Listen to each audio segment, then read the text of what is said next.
Le titre de mon message ce matin, c'est « L'homme qui a vu ce qui n'était pas visible ». Alors, la question que j'aimerais vous poser, et on va essayer de répondre à cela durant le message, avec quelle paire de yeux vous êtes-vous levé ce matin? Avec quelle paire de yeux vous êtes-vous levé ce matin?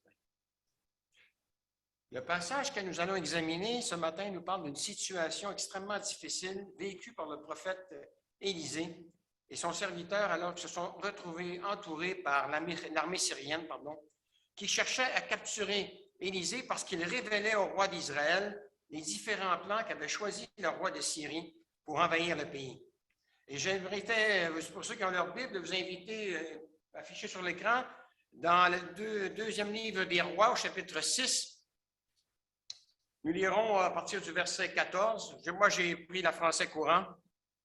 Souvent, surtout dans l'Ancien Testament, c'est souvent plus facile. Il est écrit au verset 14 que le serviteur d'Élisée s'est réveillé un matin et a découvert à sa grande surprise que des soldats, des chars et des chevaux encerclaient la ville. Il alla trouver le prophète Élisée et lui posa la question suivante. Donc, le serviteur, il sort, il se réveille, il regarde dehors et qu'est-ce qu'il voit? Il voit finalement des soldats, des chars et des chevaux qui encerclaient la ville.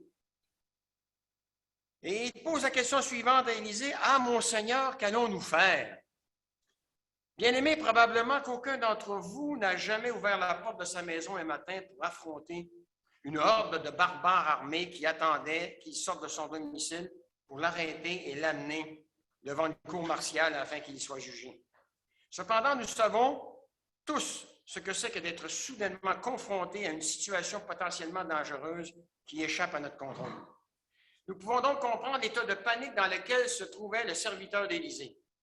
Ce qui nous surprend ici, c'est de voir avec quel calme et avec quel sang-froid Élisée va répondre à son serviteur. Bien-aimé, le roi de Syrie envoie des soldats, des chars et des chevaux pour venir arrêter une personne. Et il devait être dangereux, hein? Il devait être dangereux. Avec quelle paire de yeux vous êtes-vous réveillés ce matin, bien-aimé? Ce qui nous surprend, comme je le dis, c'est de voir avec quel calme, avec quel sang-froid Élisée va répondre à son serviteur. Il va lui dire, « N'aie pas peur, car ceux qui sont avec nous sont plus nombreux que ceux qui sont avec eux. » Ensuite, Élisée va prier en ces termes. Première prière d'Élisée, parce qu'on va voir trois prières d'Élisée. « L'Éternel ouvre ses yeux afin qu'il voie. » Bien-aimés, avec quelle paire de yeux vous êtes-vous levés ce matin? Le Seigneur ouvrit les yeux du serviteur d'Élisée, et celui-ci put voir que la montagne était pleine de chevaux et de chars étincelants tout autour d'Élisée. Le Seigneur répondit immédiatement à la prière d'Élisée, et les yeux du serviteur s'ouvrirent sur un autre royaume et sur une autre puissance dont il ignorait l'existence. Frères et sœurs, avec quelle paire de yeux vous êtes-vous levés ce matin? Avec ce que vous voyez autour de vous, avec ce que vous entendez autour de vous, ou si vous êtes levé avec la paire de yeux qui animait Élisée dans sa vie de prophète, dans sa vie de chrétien. Élisée a ouvert les yeux, Dieu a ouvert les yeux du serviteur d'Élisée, et le serviteur, les yeux s'ouvrirent sur un autre royaume et sur une autre puissance dont il ignorait l'existence. Verset 18. Cependant, les soldats syriens se mirent en marche vers le prophète. Élisée fit une deuxième prière. « Seigneur, bouche les yeux de tous ces soldats. » Et Dieu les frappa d'aveuglement, c'est-à-dire qu'il leur boucha les yeux, comme Élisée l'avait demandé dans sa prière. En d'autres termes, Seigneur, ne permet pas que l'ennemi atteigne son but, le but qu'il souhaite en essayant de faire échouer le plan que tu as prévu pour nous. Bien-aimés, imaginez toute une armée a été neutralisée uniquement par la prière d'un seul homme. Vous vous imaginez si toute une église se mettait à prier à travers un seul homme, bien-aimé, à travers un seul homme qui avait un esprit de prière, qui avait une vie de prière. Dieu, à travers cet homme, Dieu a neutralisé une armée complète. Imaginez maintenant ce qui pourrait arriver, je le répète, si une armée de croyants appartenant à la même église locale s'unissait ensemble pour prier pour que Dieu leur livre le quartier ou leur église à pignon sur rue. Imaginez si on s'unissait tous ensemble dans un esprit d'unité, de prière, et qu'on priait pour que Dieu nous livre ce quartier, pour que Dieu nous ouvre les yeux, qu'on puisse réaliser que l'armée qui est là-haut dans le ciel, est beaucoup plus forte que l'armée qui est sur terre, est beaucoup plus forte que n'importe quel homme qui voudrait s'objecter à faire en sorte que l'Évangile puisse se répandre. Vous êtes amène à ça ce matin? Oui. Et la différence, la façon qu'on a ouvert nos yeux ce matin, la paire de yeux ou la sorte de paire de yeux avec lesquels on s'est levé ce matin va déterminer souvent notre façon de vivre notre vie chrétienne, notre façon d'avoir une relation avec notre Seigneur. Versets 19, 20, 21, 22. Élisée dit ensuite aux soldats, « Vous êtes sur le mauvais chemin, ce n'est pas la ville qu'on vous a indiquée. Suivez-moi, je vous conduirai vers l'homme que vous recherchez. » Mais en fait, Élisée les conduisit à 20 km au sud, à Samarie. Lorsqu'ils y entrèrent, Élisée adressa une troisième prière au Seigneur. Il dit, « Seigneur, ouvre leurs yeux pour qu'ils voient maintenant. » Lorsque Dieu eut ouvert leurs yeux, ils virent qu'ils se trouvaient en pleine ville de Samarie. Dès que le roi d'Israël vit tous ses soldats, il demanda à Élisée, « Mon père, faut-il les tuer? » « Non, répondit Élisée, ne les tue pas. Habituellement, tu ne mets pas à mort ceux que ton armée fait prisonniers au combat.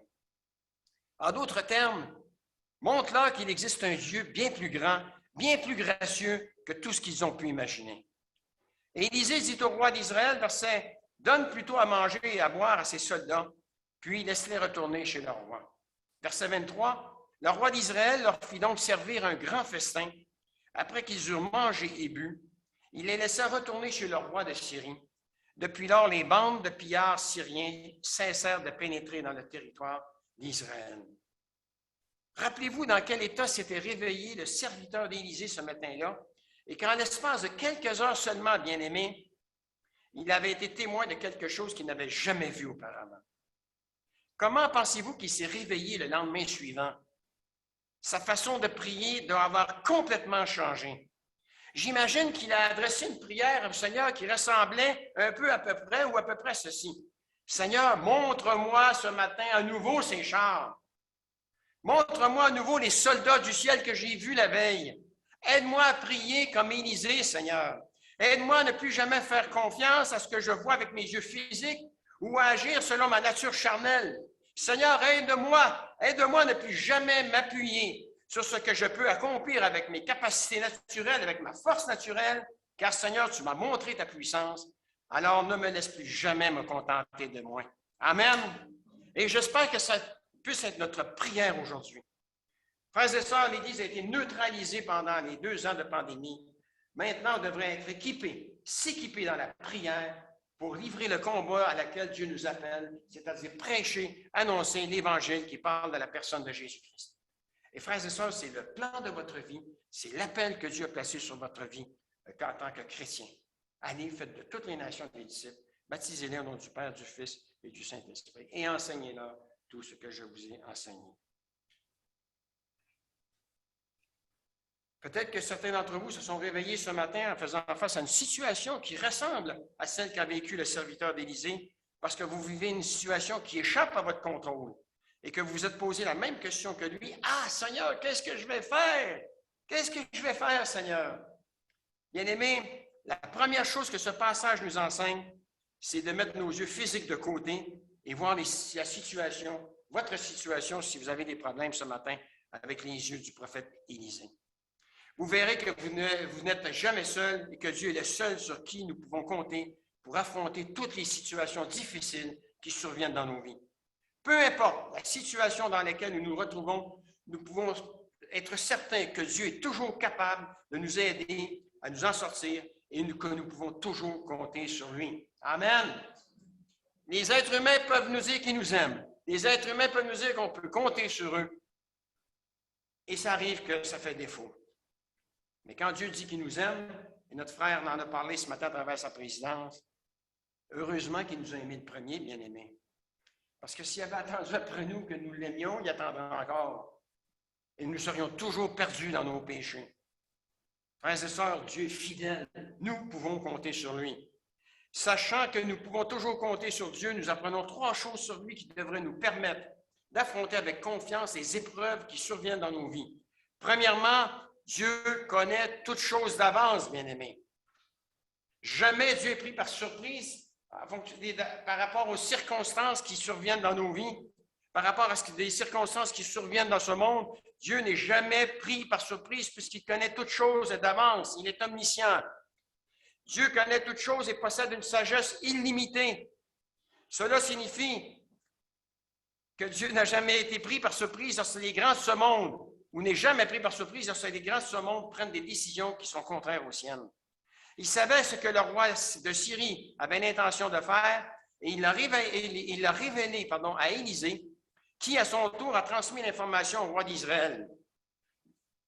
Les serviteurs du roi syrien, eh bien, lui ont dit que le prophète, verset 12, que le prophète Élisée qui se trouvait en Israël rapportait au roi d'Israël les paroles qu'il prononçait dans sa chambre à coucher. C'est extraordinaire, hein?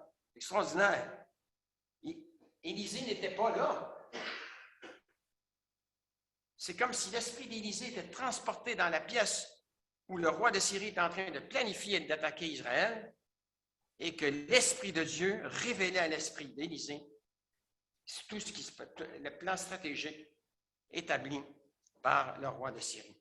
Bien-aimé, Dieu connaît chaque pensée, chaque motif qui se trouve dans le cœur de l'homme et qui le pousse à agir, car il n'y a rien dans la création qui puisse être caché à Dieu.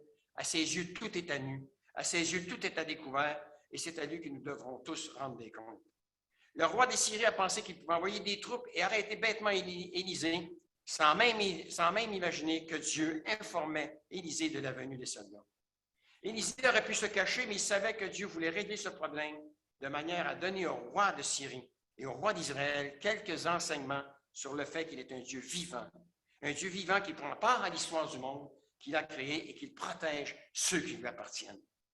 Notre Dieu sait tout. Il est donc insensé de penser que nous pouvons lui cacher quoi que ce soit. Quoi que ce soit. Ça me fait rire des fois d'entendre des gens qui se comptent des secrets et ils disent « Il y a juste toi et moi qui est au courant. » Et les oreilles de Dieu, hein? Les oreilles de Dieu étaient là, bien-aimés. Il y a juste toi et moi qui avons vu ça. Hein? L'œil de Dieu avait vu, bien-aimé. C'est extraordinaire en tant qu'être humain comme on peut penser. Mais Dieu, dans une classe à part. Il connaît non seulement toutes nos pensées secrètes, mais il entend tout ce qui sort de nos bouches et voit tout ce que nous faisons. Sa parole nous révèle comment gérer les problèmes qui surviennent dans nos vies. Et ce, peu importe que ce soit de grands ou de petits problèmes. Et vous savez pourquoi souvent, quand on vit des situations difficiles, on est complètement désarmé? Parce qu'on est une génération de chrétiens où il y en a beaucoup qui négligent de lire la parole de Dieu. Nous sommes des ignorants spirituels, bien-aimés. Nous avons toute la technologie mise à notre disposition pour pouvoir aller chercher les informations que les générations d'avant n'ont pas pu avoir dans la parole de Dieu. Et nous avons tous des cerveaux très, très paresseux parce qu'on subit l'information. Et finalement, eh bien, souvent, parce qu'on méconnaît la parole, eh bien, Dieu ne nous a pas encore révélé les solutions pour que nous puissions nous en sortir et voir le Seigneur agir à travers nous. Alors, si dans un premier temps, le fait de savoir que Dieu connaît toutes choses d'avance nous permet d'affronter les épreuves que nous vivons avec confiance, dans un deuxième temps, le fait de savoir que Dieu est tout-puissant nous permet de nous en remettre entre ses mains parce que nous savons qu'il n'y a pas de situation trop difficile qui survienne dans nos vies qu'il ne peut pas régler. Bien-aimés, nous vivons dans une génération de bisounours évangéliques. Bisounours évangéliques, bien-aimés. Il ne faut pas monter le ton trop haut quand on prêche pour ne pas traumatiser les gens. Il ne faut pas qu'il y ait de difficultés qui arrivent à personne. Il faut que ce soit un évangile bonbon. Dieu, il est bon. Dieu, il est gentil. Accepte le Seigneur, tu vas devenir riche. Tu ne seras jamais malade et tu vas vivre longtemps. Je ne trouve pas ça dans la parole parce que c'est tout le contraire de ce que la parole dit. Sachez que tous ceux qui voudront vivre fidèlement avec Jésus seront persécutés. Seront persécutés, bien-aimés. C'est tout le contraire de l'évangile, de la prospérité, de l'évangile que nous entendons souvent. Mais par contre, on sera persécutés, mais le Seigneur sera toujours avec nous pour nous aider à supporter cette persécution si ça doit arriver. Amen.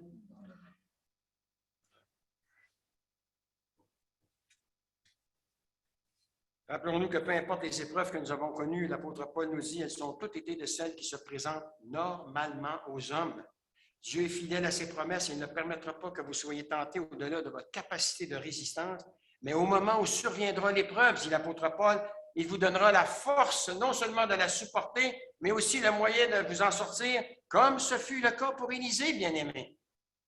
Il sait non seulement comment résoudre les épreuves qui surviennent dans nos vies, mais il possède une puissance illimitée pour nous aider à affronter les épreuves que nous traversons, peu importe leur gravité.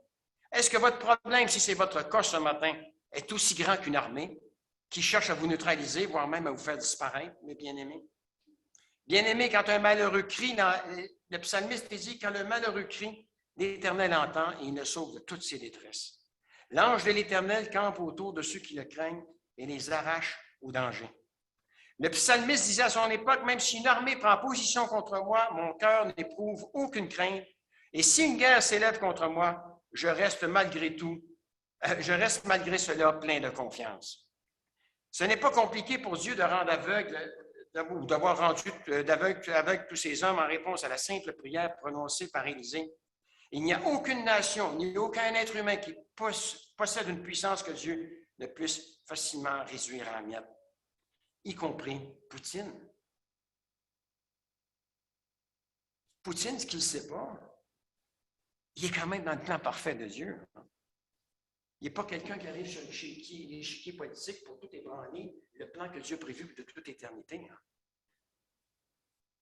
Il ne le sait pas, comme le roi Hérode, comme tous les autres rois, les gros orgueilleux de ce monde qui l'ont précédé, ils ne réalisent pas qu'il est en train quand même de participer au plan que Dieu avait prévu pour nous. Oui, il y a des vies qui se perdent. Oui, c'est malheureux. Je ne suis pas en train de dire qu'il faut sourire, il faut rire, il faut se réjouir, que les gens meurent, absolument pas. Mais le plan de Dieu est supérieur au plan de Poutine. Est supérieur au plan que peu importe quel dictateur dans le monde va essayer de changer toute chose, il ne peut pas déroger au plan parfait que Dieu a prévu depuis toute éternité. Et c'est ça qui nous donne de l'espérance, bien aimés.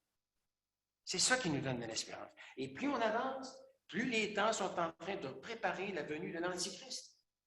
Cet homme politique qui va contrôler le monde entier, qui va séduire le monde entier avant la venue de Jésus-Christ.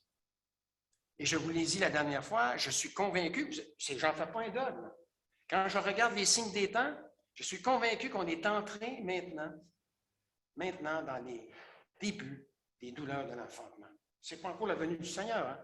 Mais quand on regarde la description que le Seigneur a faite, il n'a jamais parlé de changement climatique, mais quand il a énuméré ce qui se passera au niveau du climat, les bouleversements climatiques, bien aimés, on n'est pas loin. Et ça devrait nous encourager davantage. Bien aimés, vous êtes peut-être la seule génération qui ne connaîtra jamais la mort physique. Si le Seigneur revient, extraordinaire. Bien aimés, tous les chrétiens de tous les temps ont aspiré à cela, même Paul. Paul, dans Thessaloniciens, dit « Nous qui serons encore vivants », il ne dit pas « Vous qui serez encore vivants », vous allez dire « Moi, je vais être mort depuis longtemps ». Nous qui serons encore vivants. Bien aimés, tous les chrétiens ont rêvé de pouvoir être enlevés de leur vivant.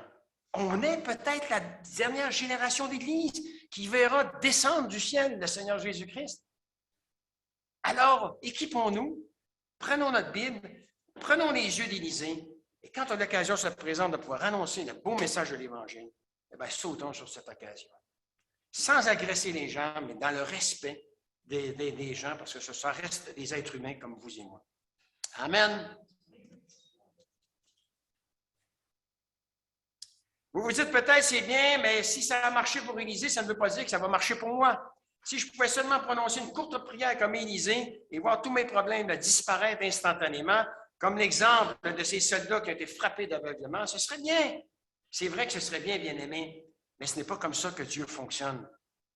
Si dans un premier temps, le fait de savoir que Dieu connaît toutes choses d'avance nous permet d'affronter les épreuves que nous vivons avec confiance, si dans un deuxième temps, le fait de savoir que Dieu est tout-puissant et ça nous permet de nous remettre entre ses mains parce que nous savons qu'il n'y a pas de situation trop difficile qu'il ne peut pas régler, dans un troisième temps, le fait de savoir que rien n'échappe à son contrôle, eh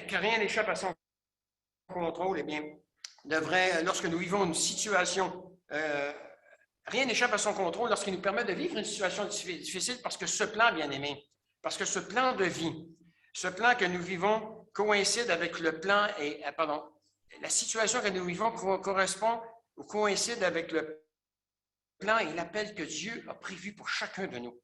C'est pour ça que les mauvaises situations, et je vais donner un exemple biblique, on va essayer de passer quelques lignes pour vous amener directement à l'exemple que je voudrais avoir.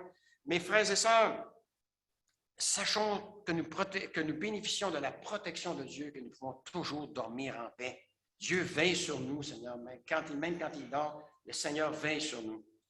Rien n'échappe à son contrôle. Si nous appartenons à Dieu, nous pouvons lui faire confiance. Si nous marchons dans la nouveauté de vie, si nous obéissons à sa parole, nous pouvons avoir confiance. Le problème, bien aimé, souvent, il y a des gens qui me disent, oui, mais il ne me répond jamais, oui, mais quelle est ta vie? Quelle est ta qualité de vie chrétienne? C'est important, bien aimé. Dieu, je vais utiliser l'expression, Dieu, ce n'est pas un bouffon. Dieu, il donne des conditions à ses promesses. Il ne nous demande pas grand-chose, il nous demande juste de laisser le péché et de vivre comme il nous demande dans sa parole, d'obéir à sa parole. Ce n'est pas grand-chose. Hein? C'est énorme, par contre, pour quelqu'un qui n'est pas sauvé, mais pour quelqu'un qui est né de nouveau, il y a le Saint-Esprit qui habite en lui et qui lui donne la capacité en Jésus-Christ d'accomplir les exigences de Dieu. Dites amen à ça. Et quand on pêche, bien, on confesse notre péché. C'est ce que le Seigneur nous demande de faire. Confessez votre péché, il est fidèle et juste pour vous pardonner. Voilà. Frères et sœurs, le Seigneur est plus fort que l'ennemi le plus puissant que nous pourrions être appelés à rencontrer un jour. Il nous protège même quand nous ne sommes pas conscients. Le serviteur d'Élisée, bien-aimé, a dormi paisiblement toute la nuit parce qu'il ne savait pas que des forces hostiles l'attendaient à l'extérieur. Quand il les a vus le matin, il a paniqué, mais cela ne l'a pas empêché de bénéficier de la protection de Dieu pendant la nuit, et ce, même s'il n'en était pas conscient. Certains sont peut-être en train de se dire, c'est formidable quand tout fonctionne comme sur des roulettes, comme ce fut le cas pour Élisée. Mais qu'en est-il lorsque le peuple de Dieu ou un enfant de Dieu passe par de terribles persécutions, voire même la mort, alors qu'ils se sont appliqués pendant toute leur vie à vivre comme Dieu leur demande? Pouvez-vous m'expliquer en quoi ils ont bénéficié de la protection de Dieu? Frères et sœurs, le Seigneur nous donne un petit indice, et là je vais arriver à l'exemple. Le Seigneur nous donne un petit indice que nous pourrions facilement rater dans le texte que nous avons sous les yeux ce matin. Au verset 13, avez-vous remarqué où se trouvait Élisée lorsqu'il était entouré par l'armée syrienne? Le verset 13 nous apprend qu'il se trouvait à Dothan. Si je vous demandais l'autre passage où vous trouvez Dothan dans la Bible, je suis honnête avec vous, j'ai fallu que je lise des textes pour être capable de me rappeler. Et c'est important, parce qu'il n'y a pas de coïncidence. Cette ville, elle n'est mentionnée qu'une seule autre fois dans toute la Bible. Si vous vous rappelez, c'est la ville où Joseph a retrouvé ses frères lorsque son père Jacob l'a envoyé pour voir s'ils allaient bien. Parce que ses frères, ils vivaient comme les gens du monde. Alors, il s'inquiétait, il savait un petit peu les folies qu'il faisait. Alors, il s'inquiétait pour ses fils, surtout aussi pour ses troupeaux, pour voir s'ils s'occupaient bien de ses troupeaux. Il a demandé à Joseph d'aller, et Joseph est arrivé à Dothan. Et on se souvient qu'il n'avait pas été en mesure de les localiser, mais que sur son chemin, il a rencontré un homme, et puis cet homme leur a indiqué que, oui, ses frères étaient à Dothan. Vous connaissez la suite, Dieu avait un plan de vie et un appel pour Joseph. Et c'est extraordinaire le plan de vie et l'appel que Dieu avait sur Joseph. Et si Joseph avait pensé que Dieu lui donnerait ça, lui livrerait ça sur un plateau d'argent, il aurait vécu dans une dépression chronique irrécupérable. Mettons-nous maintenant dans la peau de Joseph. Il avait reçu 2 rêves, vous vous souvenez, qui dominerait sur ses frères et aussi qu'à un moment donné, il dominerait sur tout ce qui traînait dans sa génération. Maintenant, mettons-nous dans la peau de Joseph et pensons à un adolescent aujourd'hui. Joseph, il avait 17 ans lorsqu'il est arrivé à Dothan et que ses frères, qui étaient jaloux de lui parce qu'il était le préféré de son père, vont le jeter dans une citerne, cherchant quel moyen utiliser pour le tuer. Alors qu'ils débattaient ensemble, une caravane madianite qui se rendait en Égypte passait par là. Les frères de Joseph décidèrent alors de le vendre à des marchands qui, dès leur arrivée en Égypte, vont vendre Joseph à Potiphar, le chef de la garde royale de Pharaon. Bien aimé, c'est extraordinaire quand vous regardez vous regardez le plan de vie que Dieu avait pour Joseph et l'appel qu'il avait, c'est extraordinaire. Il n'y a pas aucun hasard dans ça. Et on va voir que Joseph, bien aimé, parce que c'était un homme de prière, parce qu'il s'appuyait sur le Seigneur, eh bien, on ne voit aucun signe de dépression dans tous les malheurs que ses frères vont avoir causés dans sa vie. Joseph était un beau garçon. La femme de Potiphar s'est prise de lui et elle fit tout pour que Joseph se retrouve dans son lit. Devant son refus au retour de son mari, elle va raconter que Joseph avait voulu la séduire. Alors, bien sûr que Potiphar va croire sa femme, puisqu'un esclave valait moins qu'un chien à l'époque du Pharaon. Alors, c'est sûr que sa parole ne valait rien, il était mieux de rien dire. Eh bien, comme récompense pour être demeuré fidèle à Dieu, bien-aimé, Joseph sera envoyé en prison pendant plusieurs années. Et à travers différents événements, à travers différentes personnes, on pense à les chansons du roi et l'autre aussi qui est arrêté, eh bien, Dieu va faire en sorte que Joseph, bien-aimé, devienne l'égal du Pharaon sur toute l'Égypte. Un juif, un petit juif, bien-aimé, un petit juif. C'est comme avoir un juif à la tête de l'Égypte, bien-aimé, c'est comme avoir un juif aujourd'hui à la tête de l'Iran.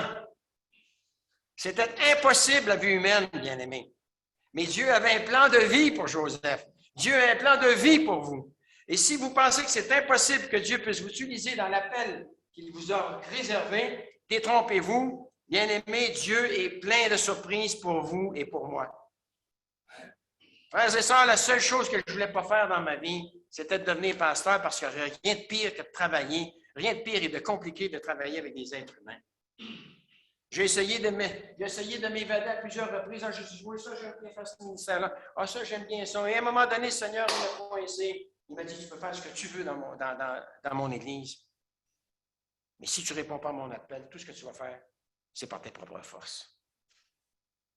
Et Dieu m'a appris à aimer les gens.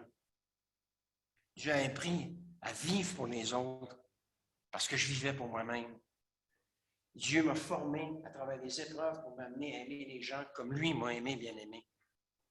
Et je dois dire que je n'ai jamais donné ma vie encore pour quelqu'un. J'ai consacré du temps à des gens, alors qu'avant, il n'y en était pas question. Dieu avait un plan sur ma vie. Dieu avait un appel. Dieu a un plan pour votre vie. Vous n'avez pas été sauvés pour vous contenter de vous asseoir le dimanche dans une chaise à l'église et ne rien faire le restant de la semaine.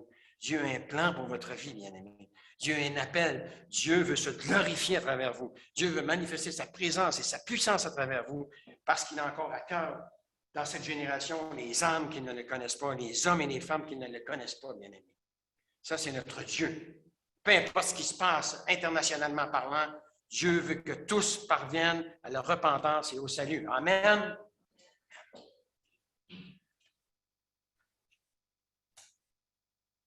Portant plus tard un regard sur les années d'épreuve qu'il avait vécues. Et regardez bien l'exemple de Joseph, bien-aimé. Joseph a été capable de dire à ses frères lorsqu'il les a revus, bien-aimés, pas « Ah, là, s'il est le temps, je vais tous vous étrangler un par un, je vais tous vous faire égorger. » Non. Vous savez pourquoi Dieu a permis des épreuves semblables à Joseph? Parce que Joseph, là, il ne se serait pas contenté d'avoir une petite église. Dieu, ce qu'il voulait, c'est de le mettre, d'amener l'égal de Pharaon. Et frères et sœurs, quand on veut former un leader dans une église, quand on veut former un futur dirigeant dans une église, eh bien, il va passer souvent par les pires épreuves. Plus l'appel est grand, plus les épreuves sont grandes, bien-aimés. Alors, il faut rester modeste dans ce qu'on veut faire dans une église et laisser faire confiance à Dieu, parce que c'est ça. Plus tu veux occuper un poste dans l'Église, eh bien, tu es mieux de te préparer parce que plus les épreuves vont être grandes pour que Dieu te forme. Bien-aimé, si Joseph n'était pas passé par toutes ces épreuves, lorsqu'il est monté sur le trône de Pharaon, quand il a vu ses frères, il les aurait fait tous assassiner. Parce qu'il aurait été nourri par un esprit de vengeance tout le temps qu'il était en prison, tout le temps qu'il était injustement, où il a vécu injustement et accusé injustement. Il aurait dit, si je fais ça, si je suis en prison, c'est à cause de mes frères. Si j'ai été chassé de chez Potiphar, c'est encore à cause de mes frères. Et ainsi de suite. C'est toujours à cause des autres. Une victime, hein? Une victime. Oui. Le problème aujourd'hui, c'est pour ça qu'on a beaucoup de gens qui ont de la difficulté à se convertir. On prêche un évangile qui prêche aux gens que ce sont des victimes. Non, ce sont tous des pécheurs. Quand on est victime, c'est jamais de notre faute, c'est toujours la faute des autres. C'est pour ça qu'on est victime. Et le Seigneur, il dit non, les pécheurs, c'est ta faute.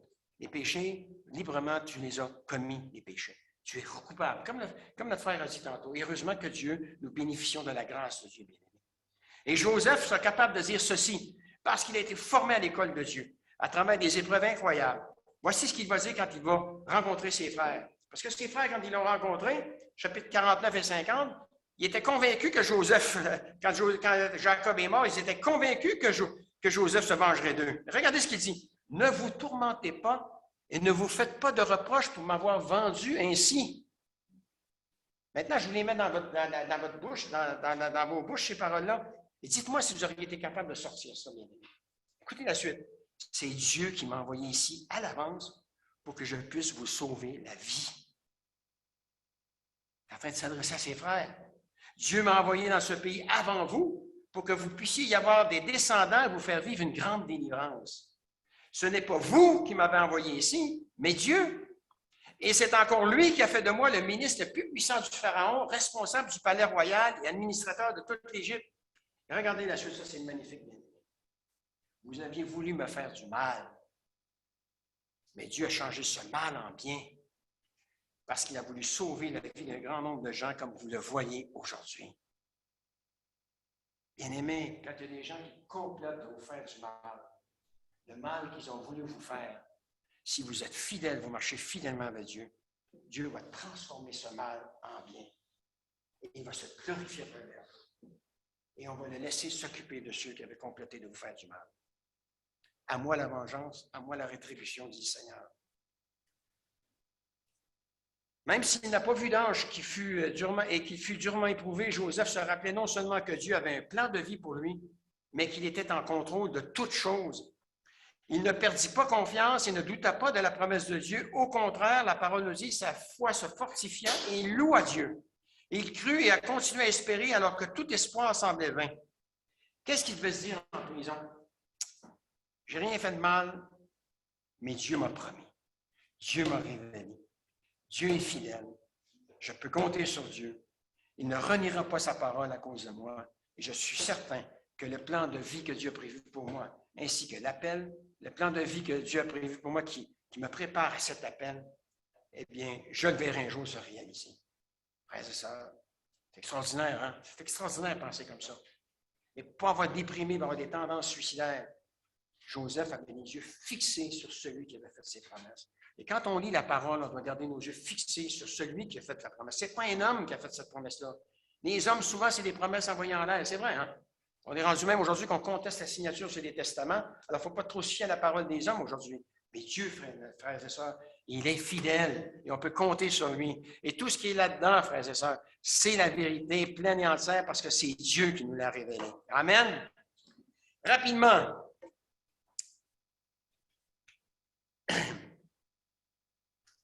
Bien-aimés, nous venons de voir dans un premier temps que nous pouvons compter sur Dieu pour affronter toutes les situations difficiles qui surviennent dans nos vies. Voyons maintenant quel est l'outil indispensable dont nous avons besoin pour ne pas paniquer lorsque nous traversons ces situations difficiles. Quel est l'outil?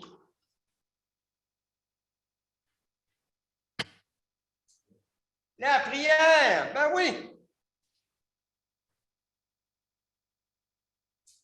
La prière, bien-aimés. La prière est notre moyen d'accès à Dieu qui connaît toutes choses, qui contrôle toutes choses et qui est suffisamment puissant pour gérer toutes choses. Alors que l'apôtre Paul se trouve en prison, il écrit ceci aux chrétiens de Philippe. Il n'est pas dans un hôtel 5 étoiles, il est en prison. Il n'est pas en train de festoyer, bien-aimé. Il est en train de pâtir dans une prison attachée à des blocs. Et regardez ce qu'il écrit. Quel encourageur! Ne vous inquiétez de rien, il écrit à ses frères et sœurs. Mais en toute chose, faites connaître vos besoins à Dieu par des prières et des supplications dans une attitude de reconnaissance. Et la paix de Dieu, Philippiens 4, 6, 7, et la paix de Dieu qui dépasse tout ce que l'homme peut comprendre, gardera vos cœurs et vos pensées en Jésus-Christ. Celui-là même qui a dit, celui qui croit en moi vivra même s'il meurt, et celui qui vit et croit en moi ne mourra jamais. Gardons nos pensées rivées sur Jésus-Christ. Gardons nos pensées sur ce qu'il a accompli sur cette croix, bien-aimés. Gardons nos pensées qu'il n'est pas resté dans le tombeau. Gardons nos pensées qu'il est ressuscité. Gardons nos pensées en Jésus-Christ, qui revient bientôt, bien-aimés. Et ça devrait nous encourager, ça devrait nous stimuler. Bien-aimés, le temps est court. Rachetons le temps. Proclamons cet évangile qui parle de Jésus-Christ. Nous savons que nous pouvons traverser de grandes épreuves à n'importe quel moment de notre vie. Le Seigneur d'Élisée s'était couché paisiblement, le serviteur d'Élisée s'était couché paisiblement à la veille, sans penser un seul instant qu'il se retrouverait le lendemain matin, entouré par une armée menaçante. Et lorsqu'il s'est réveillé, il a vu cette armée et il est possible qu'il s'est dit, c'est ma dernière journée sur terre. Qu'est-ce que je peux faire? Qu'est-ce qu'on peut faire, avec moi et Élisée, contre cette armée? Bien-aimé, la vie est tellement incertaine. Il y a tellement de façons de mourir. Une attaque terroriste, un tremblement de terre majeur, un incendie, un accident de la route, la rupture d'un vaisseau sanguin dans le cerveau. Finalement, très souvent, notre vie ne tient qu'à un fil. C'est vrai, hein? C'est vrai. Et plus on vieillit aussi, hein? Oui. Le fil s'amincit, hein? À principe. Elle est si fragile, cette vie dans laquelle nous sommes. C'est pourquoi il est insensé de ne vivre que pour cette vie, comme s'il n'y avait pas l'éternité devant nous. La vie est tellement incertaine qu'elle devrait nous amener à vivre chaque jour qui passe comme étant le dernier dans une complète dépendance à Dieu. Frères et sœurs, si j'avais été capable de vous démontrer ce matin à travers ce message que le 20 mars 2022, c'est la dernière journée qu'on passe sur terre parce qu'à 15 heures cet après-midi, le Seigneur Jésus va apparaître. Et là, vous dites, Jean Cudon, il y a des révélations extraordinaires, il ne nous a jamais menti, alors on y croit. Qu'est-ce que vous feriez? Est-ce que vous n'iriez pas voir vos parents, vos frères, vos sœurs qui ne connaissent pas le Seigneur? Arriver, là, faire il y a 15 heures. Qu'est-ce qu'on ferait? Qu'est-ce qui changerait? Est-ce qu'il y a quelque chose qui changerait dans notre vie?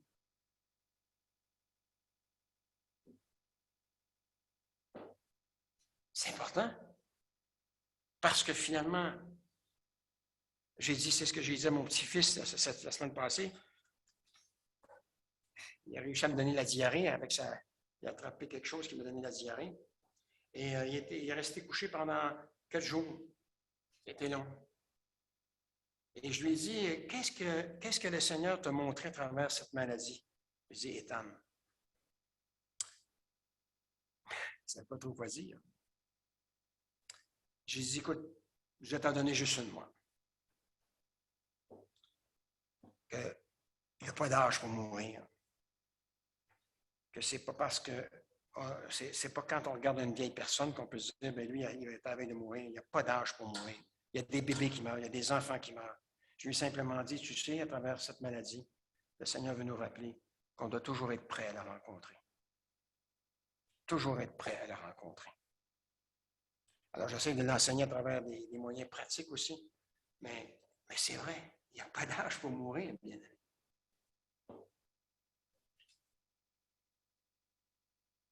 Vous vous dites peut-être, mais alors, quoi alors la prière peut-elle, en quoi la prière peut-elle m'aider? Elle remplace la panique, bien aimée, elle va remplacer la panique qui cherche à envahir notre cœur par les paroles de sagesse que nous trouvons dans la parole de Dieu.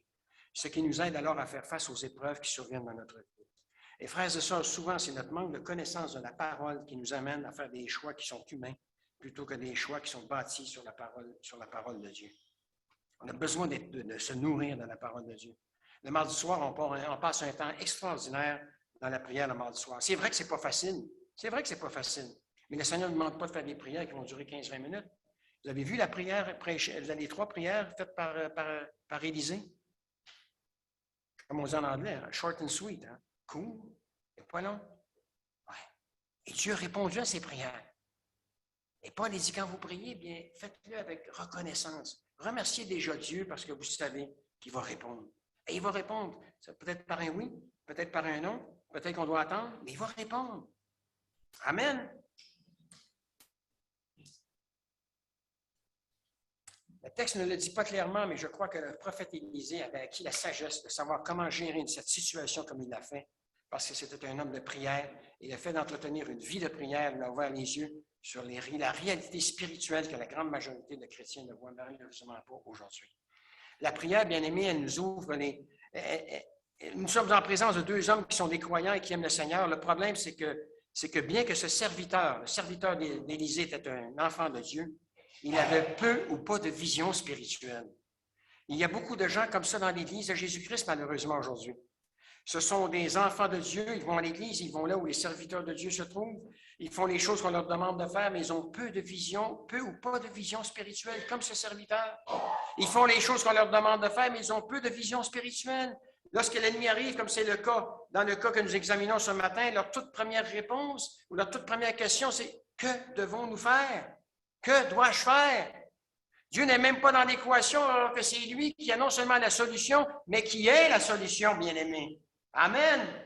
Et la solution, elle se trouve dans sa parole ou à travers un frère ou une sœur qui a vécu une situation similaire à la vôtre et qui va vous partager comment Dieu l'a sorti de cette situation.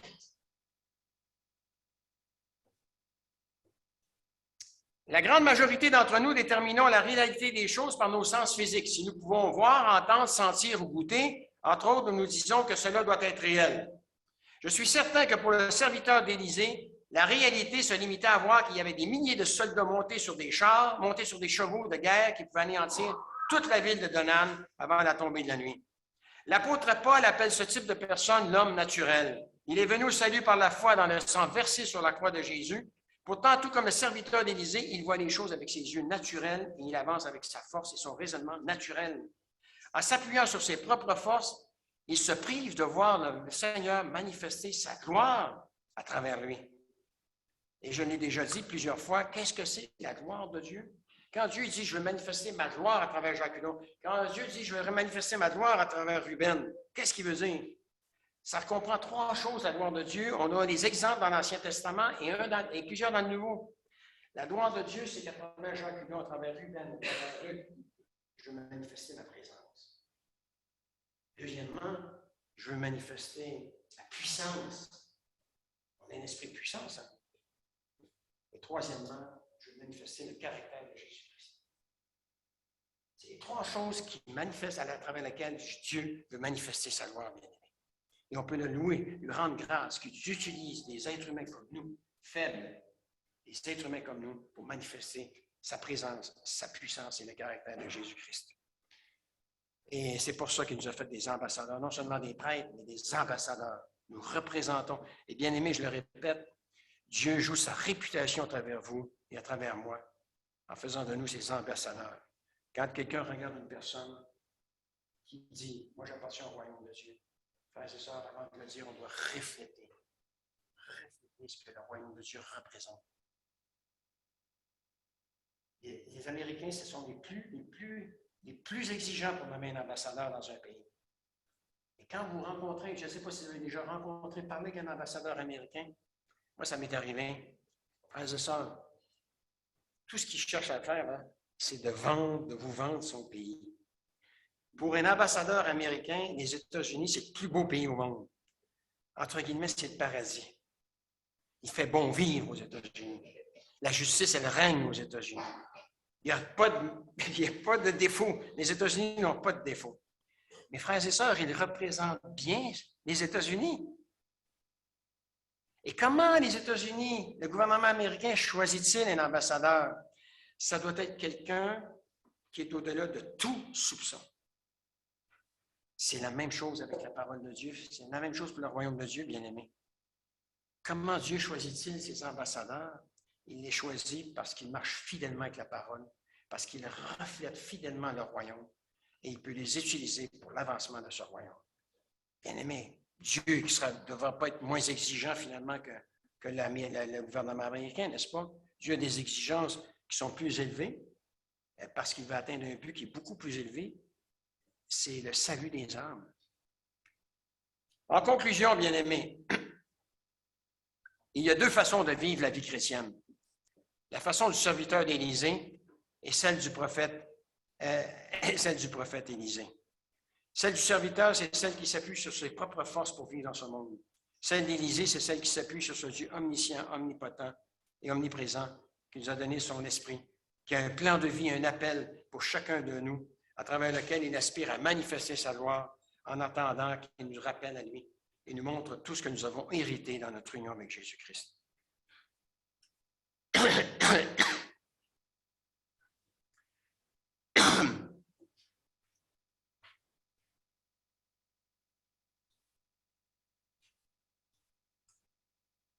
J'en profite pour remercier ma sœur qui me donne de l'eau à chaque message. Bien-aimés, je prie que demain, lorsque nous nous réveillerons, au lieu de nous demander qu'allons-nous faire, nous puissions dire « Dieu est avec moi ». Ma situation n'a peut-être pas changé, mais je ne permettrai plus dorénavant au diable de me voler ma joie et ma paix que je trouve en Jésus. Je veux me rappeler non seulement que je ne suis jamais seul, parce que Dieu a promis qu'il sera avec moi, et que si certains viennent me faire du mal, Dieu est non seulement capable de s'en occuper, mais qu'il peut envoyer ses anges pour me protéger. Je veux me rappeler ce matin que Dieu ne me demande pas du tout de tout comprendre, mais de lui faire confiance. Mes ennemis peuvent aboyer autant qu'ils veulent, mais Dieu a promis de me garder dans sa main. Je suis donc en sécurité.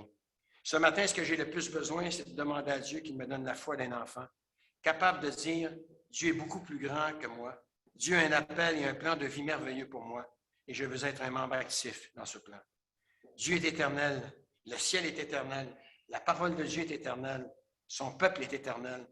Placez Dieu, son ciel, sa parole et son peuple au centre de nos préoccupations et cherchons à atteindre ces âmes éternelles qui ont désespérément besoin d'entendre parler de Dieu et de son royaume. En attendant qu'il me rappelle à lui, je veux suivre l'exemple du prophète Élisée et garder dorénavant mes yeux, non pas sur ce qui est visible, mais sur ce qui est invisible, parce que ce qui est visible, dit l'apôtre Paul, eh bien, les choses visibles sont appelées à disparaître un jour, tandis que les choses invisibles sont appelées à demeurer éternellement. Seigneur, donne-nous les yeux d'Élisée pour que nous puissions voir, Seigneur, ta puissance, ta présence et ta gloire au milieu de nous. Amen.